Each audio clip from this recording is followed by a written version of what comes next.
बातमी कोकणातून आहे। उद्धव ठाकरे आज रत्नागिरीच्या दौऱ्यावर आहेत। त्यांच्याबरोबर सायंकाळी 6 वाजता एका सभा होणार आहे। ह्या सभेचं आयोजन करण्यात आलंय। विनायक राऊतांच्या प्रचारासाठी ठाकरेंची ही सभा होणार आहे। या सभेमधून उद्धव ठाकरे नारायण राणे यांच्यावर काय बोलणार याकडे सगळ्यांचंच लक्ष लागलंय।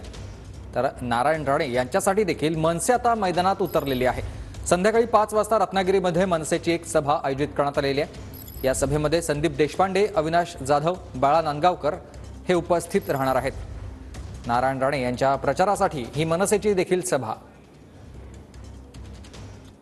राणेंना निवडून बहुमताने आणायचा हा एक विचार आमच्या मनात आहेच, पण त्याच्यासमोर शिवसेनेचे जे काही कोकणातले जे काही नाचे आंधळे जे काही साहेबांबद्दल भुगतायत ना, सो त्यांना पाडण्यासाठी आम्ही इथे आलेलो आहे। विनायक राऊत असं म्हणतात की आमचा 2.5 लाख मतांनी विजय हा निश्चित आहे।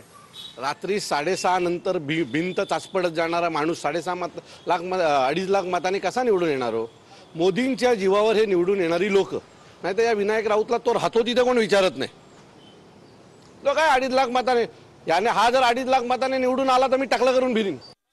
असं आहे की सन्मान्य राजसाहेबांनी जेव्हा पाठिंबा जाहीर केला त्यानंतर बऱ्याच लोकांच्या पायाखालची जमीन सरकली, त्यामुळे अनेक लोक भुंकायला लागलेले आहेत। त्या भुंकणाऱ्यांना त्यांची जागा दाखवून द्यायचीच आहे आणि ते दाखवून देणार आम्ही।